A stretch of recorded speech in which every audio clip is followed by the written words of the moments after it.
नीति वचन 23 अध्याय।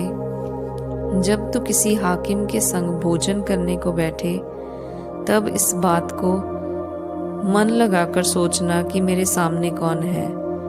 यदि तू अधिक खाने वाला हो तो थोड़ा खाकर भूखा उठ जाना। उसकी स्वादिष्ट भोजन वस्तुओं की लालसा न करना, क्योंकि वह धोखे का भोजन है। धनी होने के लिए परिश्रम ना करना, अपनी समझ का भरोसा छोड़ना। क्या तू अपनी दृष्टि उस वस्तु पर लगाएगा जो है ही नहीं? वह उकाब पक्षी के समान पंख लगाकर निस्संदेह आकाश की ओर उड़ जाता है। जो डाह से देखता है उसकी रोटी ना खाना और ना उसकी स्वादिष्ट भोजन वस्तुओं की लालसा करना, क्योंकि जैसा वह अपने मन में विचार करता है वैसा वह आप है। वह तुझसे कहता तो है खा पी, परंतु उसका मन तुझसे लगा नहीं, और जो कोर तूने खाया हो उसे उगलना पड़ेगा और तू अपनी मीठी बातों का फल खाएगा। मूर्ख के सामने ना बोलना, नहीं तो वह तेरे बुद्धि के वचनों को तुच्छ जानेगा। पुरानी सीमाओं को ना बढ़ाना और ना अनाथों के खेत में घुसना, क्योंकि उनका छुड़ाने वाला सामर्थी है। उनका मुकदमा तेरे संग वही लड़ेगा। अपना हृदय शिक्षा की ओर और अपना कान ज्ञान की बातों की ओर लगाना। लड़के की ताड़ना ना छोड़ना, क्योंकि यदि तू उसको छड़ी से मारे तो वह ना मरेगा। तू उसको छड़ी से मारकर उसका प्राण अधोलोक से बचा लेगा। हे मेरे पुत्र, यदि तू बुद्धिमान हो तो मेरा ही मन आनंदित होगा, और जब तू सीधे बातें बोले तब मेरा मन प्रसन्न होगा। तू पापियों के विषय में मन में डाह न करना। दिन भर यहोवा का भय मानते रहना, क्योंकि अंत में फल होगा और तेरी आशा ना टूटेगी।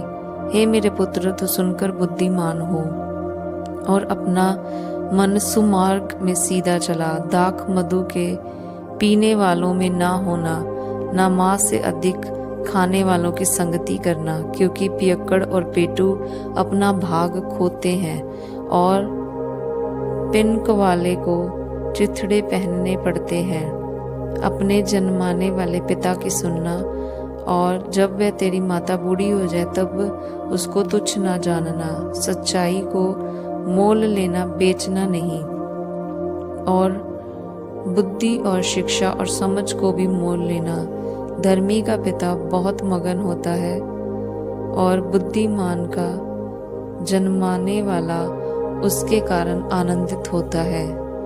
तेरे कारण तेरे माता पिता आनंदित और तेरी जननी मगन हो। हे मेरे पुत्र, अपना मन मेरी ओर लगा और तेरी दृष्टि में मेरे चाल चलन पर लगी रहे। वेश्या गहरा गड्ढा ठहरती है और पराई स्त्री सकरे कुएं के समान है। वह डाकू के समान घात लगाती है और बहुत से मनुष्यों को विश्वासघाती कर देती है। कौन कहता है हाय, कौन कहता है हाय? कौन झगड़े रगड़े में फंसता है? कौन बकबक करता है? किसके अकारण घाव होते हैं? किसकी आंखें लाल हो जाती हैं? उनकी जो दाख मधु देर तक पीते हैं और जो मसाला मिला हुआ दाख मधु ढूंढने को जाते हैं। जब दाख मधु लाल दिखाई देता है और कटोरे में उसका सुंदर रंग होता है, और जब वह धार के साथ उंडेला जाता है तब उसको ना देखना, क्योंकि अंत में वह सर्प के समान डसता है और करेत के समान काटता है। तो विचित्र वस्तुएं देखेगा और उल्टी सीधी बातें बकता रहेगा।